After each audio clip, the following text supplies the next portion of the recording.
Bonjour et bienvenue sur Format Labo, la formation décryptée. Premièrement, je vous souhaite bien sûr une bonne année 2024 avec beaucoup de bonnes choses. J'espère que vous aurez lu le livre Formateur reprenez le contrôle. Je vous rappelle que c'est sur cette base que je travaille et que je fais ces capsules en complément de ce livre. J'évite de paraphraser le livre et d'un autre côté, j'essaye d'apporter des choses en plus par rapport au livre. Aujourd'hui, je vais tenter deux temps forts. Le premier, ça va être de parler de la distanciation et de la dissociation. Ce sont deux choses très différentes que souvent sont confondues par les formateurs. Et puis la deuxième, je vais commencer à faire des sessions sur les outils et je vais commencer par un Learning Management System LMS appelé Chamilo.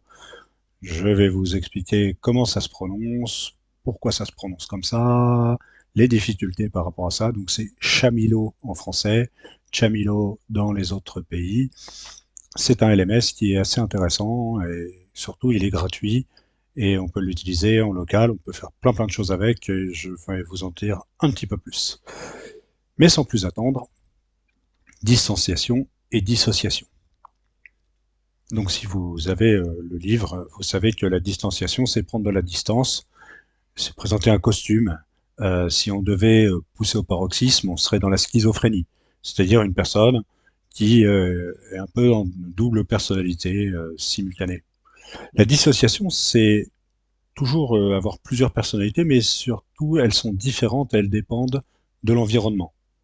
C'est-à-dire que dans un certain environnement, je vais me comporter avec une manière d'être, et dans un environnement différent, je vais être une autre personnalité qui peut être le diamètre opposé de la personnalité habituelle. Souvent, on parle du moi public et du moi privé, du moi adapté et du moi profond. Attention, la dissociation, on dissocie comme étant deux personnalités différentes et ça peut devenir dangereux, hein. La multipersonnalité peut devenir quelque chose d'assez dangereux, même si on le pratique tous. Vous savez ce que c'est, au travail, on a une position et dans la vie personnelle, on en a une autre. Donc voilà, je voulais faire ce point important. En tant que formateur, je vous conseille bien sûr de faire la distanciation, c'est-à-dire l'auto-observation pendant que vous êtes en train de faire une action. Encore une fois, je me réfère au livre, donc n'hésitez pas à vous y référer pour avoir plus d'informations sur les deux thèmes. Et je vous donne rendez-vous tout de suite pour le LMS.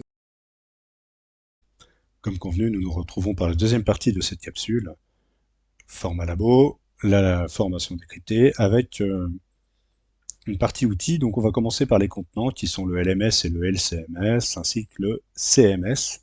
Trois mots un peu barbares qu'on a tendance à confondre. Et après, je vais basculer directement sur LMS et avec un exemple qui s'appelle Chamilo. Ce ne sera pas une démonstration complète de l'outil, ce sera dans d'autres capsules que je ferai ça. Et dans les logiciels auteurs également, je ferai des incursions sur les logiciels que j'utilise, notamment les gratuitiels, puisque c'est ceux-là qui sont les plus intéressants pour vous, je pense. Même s'il y aura quelques payants qui seront couverts ici. Alors,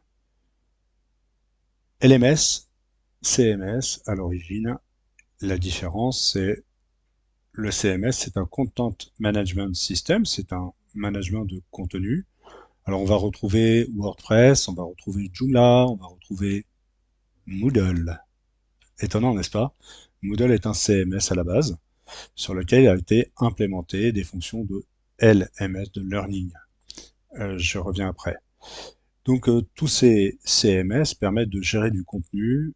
Ça sert à faire des blogs, ça sert à faire des billets, ça sert à faire des billets avec interaction ou pas, des forums, des choses comme ça. Donc voilà, c'est vraiment la gestion du contenu.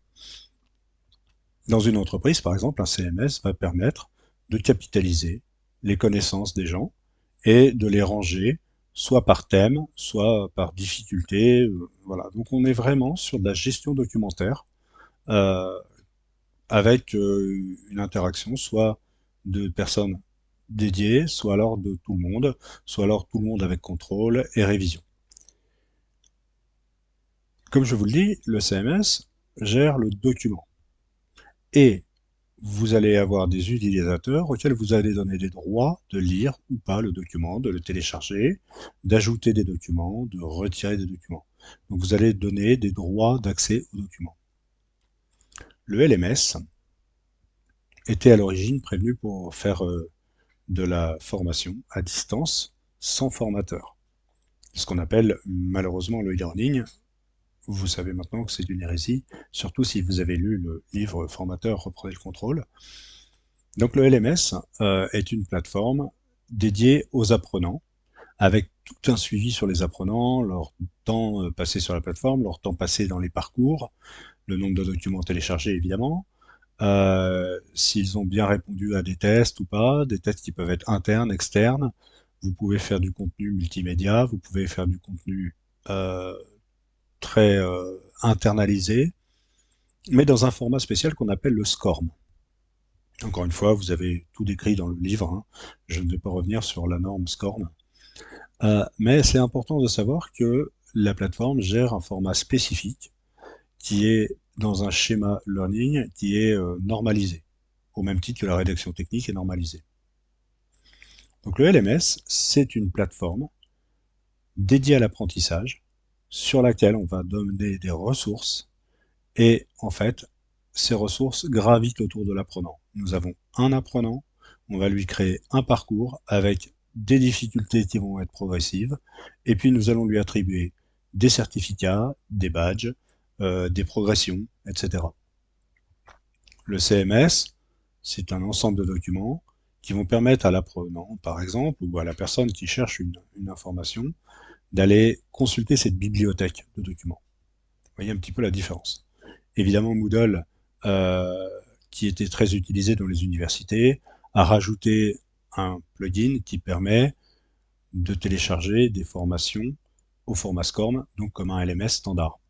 La seule différence, c'est que Moodle n'est pas un LMS, donc il est plus centré sur le document, et beaucoup d'universités l'utilisent comme un FTP, File Transfer Protocol, hein, donc comme un serveur qui permet de transférer des documents d'un côté et de l'autre, c'est-à-dire le professeur pousse un document sur des répertoires pour les élèves, et les élèves poussent des documents à destination de leur professeur. L'utilisation de Moodle est très orientée comme ça. Encore une fois, la plateforme LMS Chamilo est orientée plus apprenant, même si, en fait, elle permet de faire une gestion de cours et de parcours par apprenant, avec des sessions, des mises en ligne. Si vous voulez temporiser, vous pouvez dire que tel apprenant peut aller sur telle formation pendant tant de temps. Donc, par exemple, je veux mettre une formation habilitation électrique, eh bien, je vais la rendre disponible, par exemple, pendant 3 semaines, à partir du moment où l'apprenant se connecte. Je peux également donner une contrainte sur cette session. Je dis que cette session est ouverte du 1er janvier au 15 janvier et les gens ont cette fenêtre de temps pour suivre la formation. Donc c'est très versatile, ça permet de faire énormément de choses. Chamilo est un logiciel qui est très très puissant. Faire le tour en 10 minutes, c'est impossible. Donc là, je voulais vous faire vraiment une introduction LMS-CMS.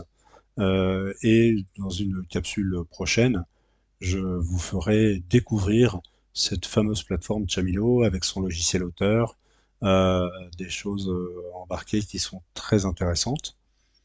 Et puis après, nous entrerons petit à petit dans tout ce qui est outils de production de contenu, puisque c'est un peu l'objectif, hein, c'est de voir ensemble des logiciels, pour la plupart gratuits. C'est ce qui est intéressant, c'est que vous vous rendrez compte que des ressources gratuites, il y en a beaucoup, et qui sont extrêmement puissantes. Il faut juste savoir les prendre en main et travailler un petit peu ces ressources. Je vous laisse ici aujourd'hui. Je vous donne rendez-vous le 3 février prochain pour une nouvelle capsule. Et d'ici là, n'hésitez pas à acquérir le livre, à le consulter pour des compléments, et pourquoi pas au besoin, vous abonner, partager cette chaîne, et peut-être même poser des questions puisque les commentaires sont ouverts. À bientôt donc, et surtout prenez beaucoup de plaisir à la formation.